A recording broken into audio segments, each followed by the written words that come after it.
Hello everyone. आज का हमारा टॉपिक है इम्पल्स ऑफ फोर्स यानी बल का आवेग। इसे जानने से पहले हम जानेंगे कि बल क्या होता है। तो जब हम किसी वस्तु को धक्का देते हैं या खींचते हैं तो उसका जो स्थान में परिवर्तन हो जाता है, उसकी दिशा, गति की दिशा बदल जाती है, उसकी आकृति में अगर परिवर्तन होता है तो हम कहते हैं, विज्ञान की भाषा में हम कहते हैं कि हमने उस वस्तु पर बल लगाया है। अब देखते हैं बल का आवेग यानी इम्पल्स ऑफ फोर्स क्या होता है। बल और समय अंतराल के गुणनफल को बल का आवेग यानी इम्पल्स ऑफ फोर्स कहते हैं। तो बल और समय अंतराल के गुणनफल को इम्पल्स ऑफ फोर्स कहते हैं। यदि किसी पिंड पर एक नियत बल F को डेल्टा टी समय अंतराल के लिए लगाया जाए तो इस बल का आवेग F गुना डेल्टा टी होगा। किंतु किसी पिंड को दिया गया आवेग पिंड के में उत्पन्न संवेग परिवर्तन के बराबर होता है। तो इम्पल्स ऑफ फोर्स कैसे, अगर एग्जाम में पूछा जाएगा कैसे निकालेंगे, तो force into change of time F into delta T करके हम लोग निकाल देंगे इम्पल्स ऑफ फोर्स। अब आते हैं मोमेंटम की तरफ। तो मोमेंटम यानी संवेग क्या होता है। किसी वस्तु के द्रव्यमान तथा वेग के गुणनफल को वस्तु का संवेग कहते हैं। यदि किसी वस्तु का द्रव्यमान स्मॉल m तथा वेग भी है तो संवेग बराबर क्या हो जाएगा, द्रव्यमान गुना वेग, यानी p बराबर mv। तो ये मोमेंटम का फॉर्मूला हो गया, p is equal to mv। इसका मात्रक किलोग्राम मीटर प्रति सेकेंड है। इसे न्यूटन सेकेंड भी लिख सकते हैं। नेक्स्ट टॉपिक है संवेग संरक्षण का नियम, law of conservation of momentum. ये क्या होता है, वस्तुओं के निकाय यानी सिस्टम पर यदि बाह्य बल आरोपित न हो तो संयुक्त निकाय का कुल संवेग संरक्षित रहता है। उदाहरण के लिए रॉकेट के नोदन में रॉकेट के पिछले भाग में एक तुड़ यानी नोजल से होकर गैस अति उच्च गति से बाहर निकलती है। गैस द्वारा वहन किए गए संवेग के बराबर और विपरीत संवेग रॉकेट प्राप्त करता है। यह संवेग रॉकेट को आगे की ओर धक्का देने के लिए आवश्यक बल प्रदान करता है। नेक्स्ट टॉपिक है वृत्तीय गति यानी सर्कुलर मोशन। जब कोई वस्तु किसी वृत्ताकार मार्ग पर गति करती है तो उसकी गति को वृत्तीय गति कहते हैं। जब एक कण वृत्तीय पथ पर एक समान चाल से चलता है तब उसकी गति को एक समान वृत्तीय गति यानी यूनिफॉर्म सर्कुलर मोशन कहा जाता है। वृत्तीय गति त्वरित गति होती है और उपग्रहों की गति त्वरित गति होती है। अगला टॉपिक है कोणीय वेग यानी एंगुलर वेलोसिटी। कोणीय विस्थापन की समय दर को कोणीय वेग कहते हैं। इसका SI पद्धति में मात्रक रेडियन प्रति सेकंड है। कोणीय वेग ओमेगा बराबर डेल्टा बटा टी। S बराबर हम जानते हैं v इंटू टी होता है, तो ओमेगा बराबर होता है थीटा बाई टी। तो यहाँ से थीटा हम लोग अगर कैलकुलेट करना चाहेंगे तो थीटा इज इक्वल टू क्या हो जाएगा, S बाई आर। S हमारा क्या हो गया, v इंटू टी। तो इस वैल्यू को पुट करेंगे तो v बराबर क्या हो जाएगा, ओमेगा इंटू आर। यहाँ भी हमारा क्या है, रेखीय वेग, ओमेगा कोणीय वेग, आर वृत्ताकार पथ की त्रिज्या। अब हमारे पास में टॉपिक है अभिकेंद्र त्वरण यानी सेंट्रीपिटल एक्सीलरेशन। ये क्या होता है, एक समान वृत्तीय गति कर रही किसी वस्तु का त्वरण अभिकेंद्र त्वरण कहलाता है। यह वस्तु पर हमेशा त्रिज्या के अनुदिश तथा वृत्ताकार मार्ग के केंद्र की ओर कार्यरत रहता है। अभिकेंद्र त्वरण यानी कि A बराबर फॉर्मूला होता है v square by R. Next topic है अभिकेंद्र बल यानी सेंट्रीपिटल फोर्स। ये क्या हो, इसे किसे कहते हैं, अभिकेंद्र बल वह बल है जो वस्तु को एक समान वेग से वृत्ताकार गति करने के लिए आवश्यक है। यह बल वस्तु पर वृत्त की त्रिज्या के अनुदिश तथा केंद्र की ओर लगता है। तो अभिकेंद्र बल बराबर क्या हो जाएगा, द्रव्यमान गुना अभिकेंद्र त्वरण यानी कि ma। तो F is equal to m into acceleration को हम v बाई आर लिख सकते हैं। इससे पहले हमने देखा है एसिलेशन इज इक्वल टू ये होता है v बाई आर। तो इसको हम यहाँ पर पुट करेंगे तो F is equal to m into V square by R. तो यहाँ से F के लिए क्या फॉर्मूला निकल गया, M V square by R. और इसको हम लिख सकते हैं F is equal to M R omega square. अब हमारे पास में नेक्स्ट टॉपिक है अभिकेंद्र बल के उदाहरण, एग्जाम्पल्स ऑफ सेंट्रीपिटल फोर्स। कौन कौन से उदाहरण हैं, सूर्य के चारों ओर ग्रहों की गति तथा ग्रहों के चारों ओर प्राकृतिक और कृत्रिम उपग्रहों की गति के लिए गुरुत्वाकर्षण बल आवश्यक अभिकेंद्र बल प्रदान करता है। किसी मोड़ पर रेल या कार के मुड़ते समय पहियों व सड़क के मध्य लगने वाला घर्षण बल आवश्यक अभिकेंद्र बल प्रदान करता है। इलेक्ट्रॉन तथा नाभिक के चारों ओर घूमना अभिकेंद्र बल का उदाहरण है। अब है अपकेंद्र बल तथा छद्म बल यानी centrifugal force and pseudo force. कुछ परिस्थितियां ऐसी होती हैं जिनमें कि हमें ऐसा अभ्यास होता है कि किसी वस्तु पर कोई बल लगा है, जबकि वास्तव में उस वस्तु पर लगा बल लगा नहीं होता। इस प्रकार के आभासी बल को छद्म बल कहते हैं।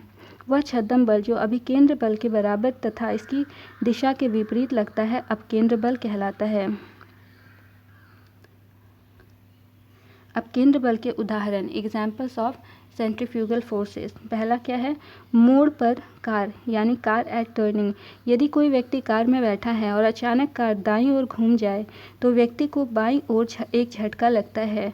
इससे व्यक्ति अपनी बाईं ओर एक बल लगा अनुभव करता है, जबकि वास्तव में ऐसा नहीं है, बल्कि होता यह है कि कार तथा व्यक्ति को दाईं ओर घूमने के लिए आवश्यक अभिकेंद्र बल चाहिए। कार तो यह अभिकेंद्र बल सड़क एवं पहियों के बीच के घर्षण से प्राप्त कर लेती है, जबकि व्यक्ति को यह नहीं प्राप्त होता है। इसलिए व्यक्ति जड़त्व के कारण अपनी पूर्ववत सीधी दिशा में गति करने की प्रवृत्ति रखता है और इसलिए कार के मुड़ते ही वह विपरीत दिशा में झटका खाकर ऐसा अनुभव करता है जैसे कि उस पर कोई बल कार्य कर रहा हो। यही अपकेंद्र बल कहलाता है। दूसरा एग्जाम्पल हमारे पास में है चक्रीय झूले यानी मैरीगो राउंड। मैरीगो राउंड में बैठे हुए व्यक्ति का चक्र के त्रिज्या के अनुदिश बाहर की ओर धक्का महसूस करना, ये भी इसका एग्जाम्पल है। अगला है अपकेंद्र यानी सेंट्रीफ्यूग। यह एक ऐसा यंत्र है जिसकी सहायता से द्रव में उपस्थित विभिन्न द्रव्यमानों के कणों को पृथक किया जाता है। इस यंत्र में द्रव को किसी बर्तन या नलियों में भरकर तीव्र गति से घुमाया जाता है। इस क्रिया में भारी कण हल्के कणों की अपेक्षा केंद्र से अधिक दूरी पर परिधि की ओर चले जाते हैं और इस प्रकार पृथक हो जाते हैं। दूध से क्रीम निकालने की मशीन इस सिद्धांत पर आधारित है। तो ये सभी एग्जाम्पल्स थे। अब हम देखेंगे कार्य यानी वर्क क्या होता है। किसी वस्तु पर लगाया गया बल तथा बल की दिशा में वस्तु के विस्थापन के गुणनफल को कार्य कहते हैं। अतः कार्य बराबर क्या हो गया? बल गुना बल की दिशा में विस्थापन यानी W = force into displacement F × d। यदि बल तथा विस्थापन के बीच का कोण थीटा हो तो W बराबर कार्य क्या हो जाएगा? W = F d cos theta. इसका मात्रक न्यूटन मीटर या जूल होता है। अगला पॉइंट है ऊर्जा यानी एनर्जी। कार्य करने की क्षमता को ऊर्जा कहते हैं। यह एक अदिश राशि है। इसका मात्रक जूल है। ऊर्जा अनेक प्रकार की होती है। पहला यांत्रिक ऊर्जा, इसमें गतिज ऊर्जा व स्थितिज ऊर्जा आते हैं। दूसरा ध्वनि ऊर्जा, तीसरा ऊष्मीय ऊर्जा, चौथा विद्युत ऊर्जा, पांचवा रासायनिक ऊर्जा और छठा है प्रकाश ऊर्जा। अब देखते हैं यांत्रिक ऊर्जा यानी मैकेनिकल एनर्जी किसे कहते हैं। यांत्रिक ऊर्जा दो प्रकार की होती है। पहला गतिज ऊर्जा और दूसरा है स्थितिज ऊर्जा। गतिज ऊर्जा क्या होती है? यानी काइनेटिक एनर्जी। किसी वस्तु में उसकी गति के कारण जो कार्य करने की क्षमता होती है उसे उस वस्तु की गतिज ऊर्जा कहते हैं। गतिज ऊर्जा बराबर हाफ इंटू द्रव्यमान गुना वेग का स्क्वायर। स्थितिज ऊर्जा यानी पोटेंशियल एनर्जी।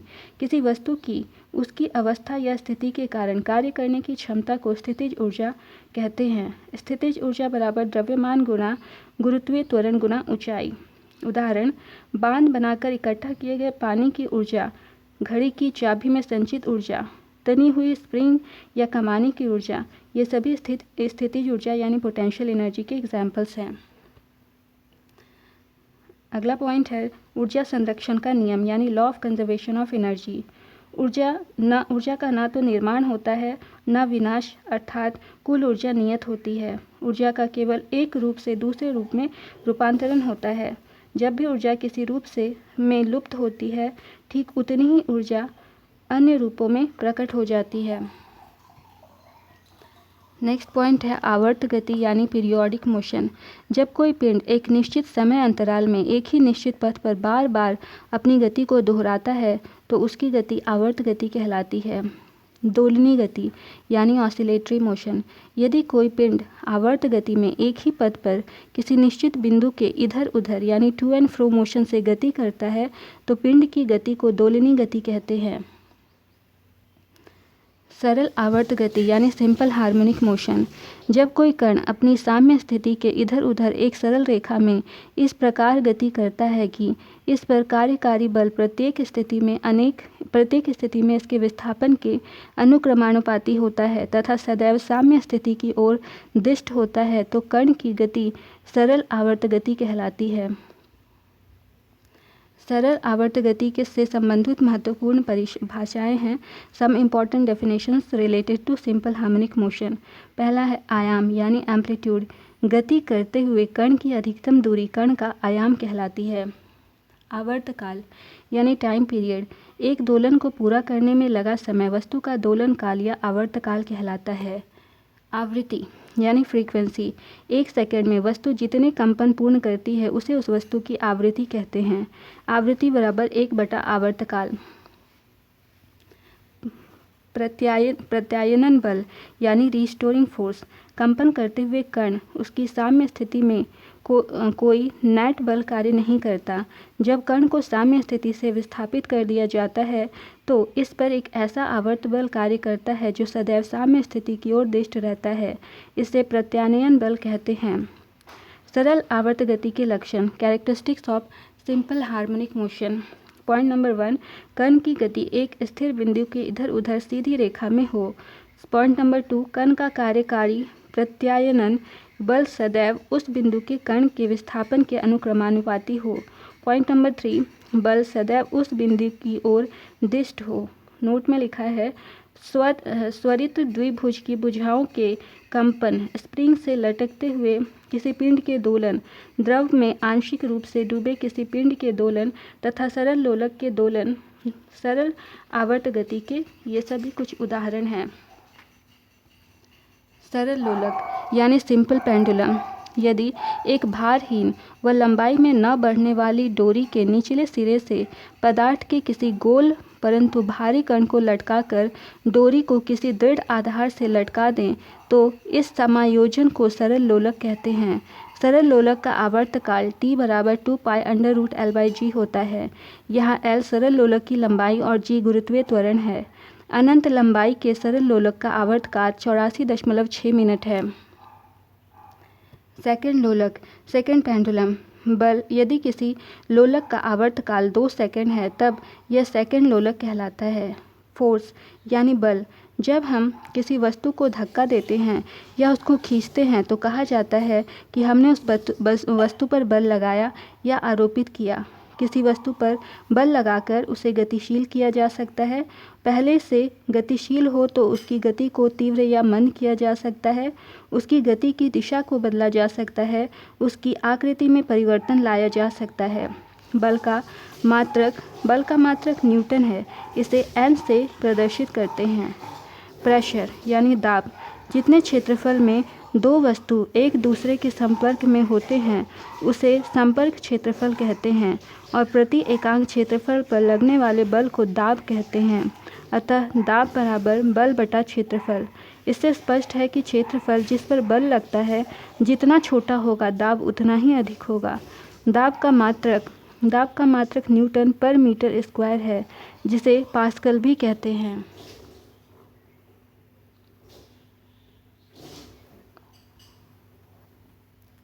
दाब के व्यवहारिक उपयोग। Physical uses of pressure. दलदल भूमि में पैरों के बल चलना कठिन होता है। यदि उस भूमि पर कोई व्यक्ति तख्ता रखकर चले तो उसका भार बड़े क्षेत्रफल पर विपरीत हो जाता है। इससे भूमि पर दाब कम पड़ता है और धंसने से बच जाता है। भारी वाहनों के टायर चौड़े होते हैं और पीछे के टायर जोड़े में होते हैं। इससे वाहन का भार बड़े क्षेत्रफल में वितरित हो जाता है। द्रव दाब यानी कि लिक्विड प्रेशर। किसी द्रव को जिस बर्तन में भरा जाता है उसी का रूप धारण कर लेता है। ठोस के समान द्रव भी बर्तन के पेंदे पर दाब आरोपित करते हैं। द्रव के दाब के 4 नियम हैं। पहला, द्रव जिस बर्तन में रखा जाता है उस बर्तन के भीतरी सतह पर अपने भीतर के प्रत्येक बिंदु पर दाब डालता है। दूसरा, द्रव के भीतर किसी बिंदु पर अथवा किसी भी क्षैतिज तल पर सभी बिंदुओं पर द्रव का दाब सभी दिशाओं में समान होता है। तीसरा, द्रव के भीतर किसी बिंदु पर द्रव का दाब द्रव के मुक्त सतह से उस बिंदु की गहराई के समानुपाती होता है। चौथा, द्रव में किसी बिंदु पर द्रव का दाब द्रव के घनत्व के समानुपाती होता है। उत्प्लावकता, अपथ्रस्ट क्या होता है? द्रव में डूबी हुई वस्तु पर ऊपर की ओर एक बल लगता है जिसके कारण उसके भार में कमी आ जाती है। इस बल को उस वस्तु पर द्रव की उत्प्लावकता कहते हैं और इस तरह के बल लगने को उत्प्लावन बल कहते हैं। आर्किमिडीज का सिद्धांत यानी आर्किमिडीज प्रिंसिपल। आर्किमिडीज के उत्प्लावन से संबंधित एक सिद्धांत दिया। जब कोई वस्तु किसी द्रव या गैस में पूर्णतः या अंशतः डुबाई जाती है तो उसके भार में आभासी कमी आ जाती है जो वस्तु के डूबे हुए भाग द्वारा हटाए गए द्रव या गैस के भार के बराबर होता है। वस्तुओं का प्लवन, जब किसी वस्तु को किसी द्रव में डुबोया जाता है तो उस वस्तु पर दो बल लगते हैं। पहला, वस्तु का भार W1 जो नीचे की ओर लगता है। दूसरा, द्रव की उत्प्लावकता W2 जो वस्तु पर ऊपर की ओर लगता है। द्रव की उत्प्लावकता के कुछ उपयोग। Some uses of liquid upthrust. पहला है, जहाज। लोहे का घनत्व पानी के घनत्व से अधिक होता है, इसलिए लोहे की सुई पानी में डूब जाती है। यदि लोहे के एक टुकड़े को पीटकर उसे नाव का आकार दे दिया जाए तो यह पानी पर तैर सकता है। दूसरा है, हिमशैल का तैरना। बर्फ़ का घनत्व पानी के घनत्व से कम होता है, इसी कारण बर्फ़ का टुकड़ा पानी पर प्लवन करता है। प्लवन करते समय बर्फ़ का 11/12 भाग पानी के भीतर डूबा रहता है और 1/12 भाग पानी के बाहर रहता है। तो ये थी हमारी आज की क्लास। मिलते हैं अगले क्लास में एक नए टॉपिक के साथ। तब तक अपना ध्यान रखें और वीडियो को लाइक शेयर और सब्सक्राइब करना ना भूलें। धन्यवाद।